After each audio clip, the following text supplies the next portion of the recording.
Hi అండి. నేను మీకు చెప్పబోయే టాపిక్ ప్రైమరీగా ఫాస్ట్ ఫుడ్ టిఫిన్ సెంటర్స్లో టిఫిన్స్ తినడం మానేయండి. ఫస్ట్ ప్రయారిటీ ఎందుకు అన్నానంటే ఆల్మోస్ట్ హయ్యెస్ట్ పర్సంటేజ్లో కుకింగ్ స్టాఫ్ అంతా స్మోకింగ్ పాన్స్ అలవాటు ఉన్న వాళ్ళే ఉంటున్నారు. వాళ్ళకి 5 AM లేగాల్సి ఉంటుంది.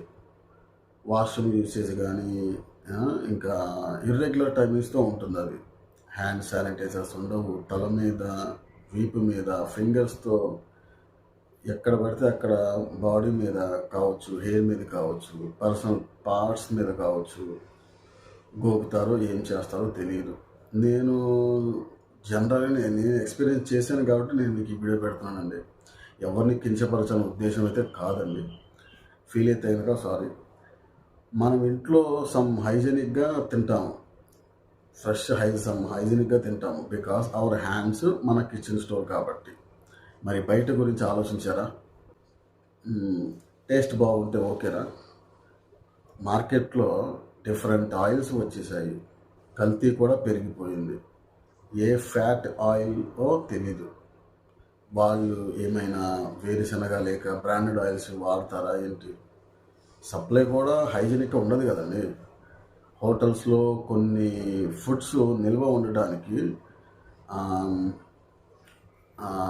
మినపిండి పొలవకుండా కావచ్చు, వేయించినటువంటి ఈ తాలింపులు కావచ్చు, కొబ్బరి తురుము, బోండాలు, మైదా పిండి, ఇంకా వాళ్ళ ఇష్టం, మనకు తెలియదు అవి కూడా.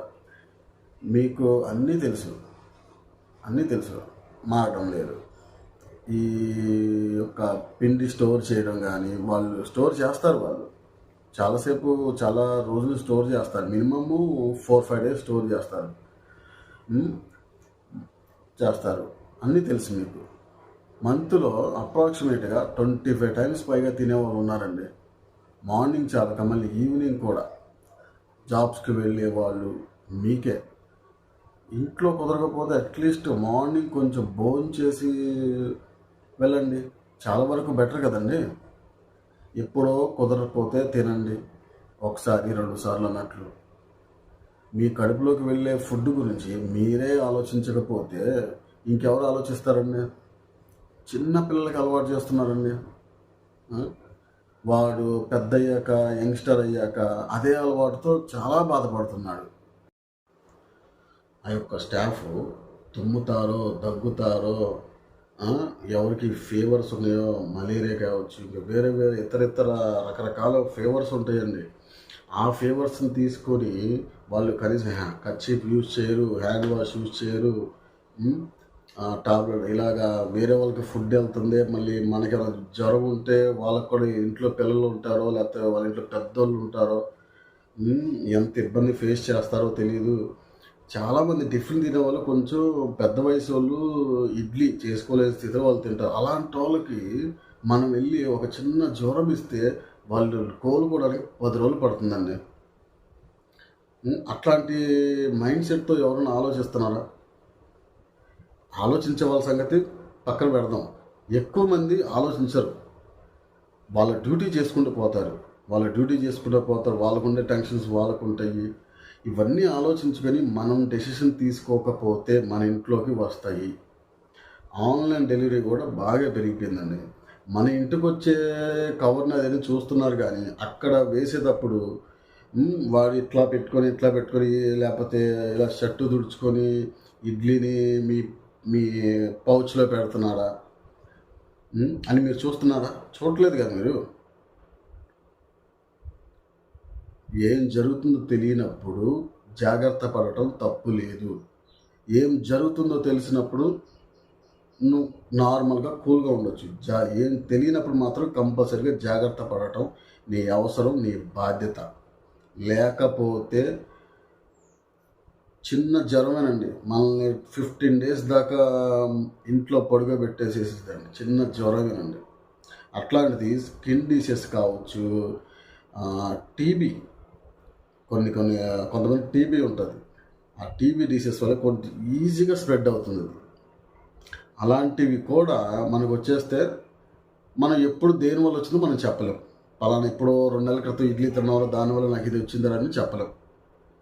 కాబట్టి స్టాండర్డ్ హ్యాబిట్స్ని నేర్చుకోండి, అర్థం చేసుకోండి. ఎవరైనా సరే, నేనైనా మీరైనా అందరూ, చిన్నపిల్లలు చాలా అంటే చాలా ఇబ్బంది పడిపోతారు పాపం. ఏం జరిగిందో తెలియదు. మళ్ళీ ఏదో తేడా వస్తే మెడిసిన్స్ వేసి అవన్నీ పాటిస్తే బతకలేము ఇలాంటి మాటలు అంటుంటారండి కూడా. ఇప్పుడు మరి పాటిస్తేనే కదండి రిజల్ట్ అనేది ఎలా ఉంటుంది. దీన్ని హ్యాబిట్స్ అంటారు. కొన్ని వదిలేయాలి, కొన్ని తగ్గించాలి, కొన్ని లైట్గా పట్టుకోవాలి. ఇలా చేస్తేనే కదా. అవన్నీ పట్టించుకుంటే మనం బతకలేము, తినలేము. ఇవన్నీ మాటలు ఏంటంటే నువ్వు 100%గా ఆలోచించట్లేదు. నువ్వు ఆలోచిస్తే నీకు రిజల్ట్ ఉంటుందని నమ్ముతావు, వాటిని వదిలేసి పక్కన పెడతావు, తప్పని పరిస్థితిలో తింటావు, ఇలా నువ్వు కొనసాగిస్తావు. అప్పుడు నీకు హెల్త్ బాగుంటుంది. నీ నుంచి ఇంకొక తర్వాత అలా చేయకూడదు, అలా తినకూడదు, నేను తిని చాలా రోజులు అవుతుందిరా బయట అవుట్ సైడ్ ఫుడ్ని అని చెప్పని అంటావు. అన్నప్పుడు అవునా అని చెప్పి వాడు కూడా మారుతాడు, నీ పక్కన కూడా మారుతాడు. అర్థం చేసుకో. ఎవరో ఒకడు, కొంతమంది మారినా కానీ కష్టాన్ని తగ్గించిన వాళ్ళు అవుతాం కదా. చాలా వరకు గ్యాస్ట్రో హాస్పిటల్స్, గ్యాస్ట్రో నుంచి నెక్స్ట్ వచ్చేది ఏంటి, డైజెస్టివ్ సిస్టమ్, కిడ్నీ డిసీజ్, ఇవన్నీ సరిగ్గా లేకపోతే హార్ట్ డిసీజ్, బ్రెయిన్, ఇంకా బ్లడ్ సర్క్యులేషన్ సరిగ్గా ఉండక, వాటిలో ఎంజైమ్స్ కానీ సరిగ్గా రిలీజ్ అవ్వక, ఇంకా అన్ని కంటిన్యూటీ ఒకదానితో ఒకటి లింకే ఉంటుంది మన బాడీ ఎప్పుడు. కాకపోతే ఎమ్మని రిజల్ట్ ఉండదు.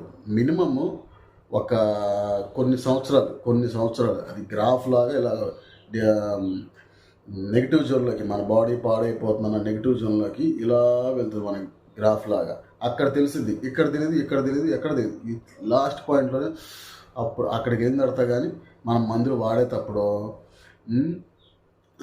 కొన్ని తగ్గించుకోవాల్సిన సమయం వచ్చినప్పుడు అప్పుడు నొప్పి తెలిసింది, కానీ రానప్పుడు ఎవరికి తెలియదండి. ముందు జాగ్రత్త తీసుకుంటే మాత్రం చాలా చాలా మంచిది, బాగుంటుంది కూడా. అంతేనండి. పోతే హాస్పిటల్కి వెళ్తే డాక్టర్స్ ఇన్వెస్టిగేషన్స్, మెడికేషన్స్ అంటూ మంచిగా మ్యూజిక్ పెట్టించుకొని ఇంటికి వస్తున్నాం. అన్ని టాబ్లెట్లు తీసుకొని ఇంటికి వస్తున్నాం. ప్రాబ్లం అన్నా అలవాటు చేసుకుంటున్నాం, కానీ అవుట్ సైడ్ ఫుడ్ మాత్రం మానడం లేదు. అయినా కొంచెం అప్పుడప్పుడు కాకపోతే కొంచెం ఆకలి ఉండటం కూడా, అంటే 100కి 70%, 60%, తర్వాత 40% ఆకలి ఉండటం కూడా మంచిదేనండి. అర్థం చేసుకోగలరు. ఎంత చెప్పినా వినకపోతే కనుక ఎవ్వరు ఏమీ చేయలేరండి. ఎందుకంటే కిందేమో బోలెడని డాక్టర్స్ ఉన్నారు, రకరకాల డాక్టర్స్ ఉన్నారు, పైన దేవుడు ఒక్కలే ఉన్నారు. Anyhow, eat good food, health is good.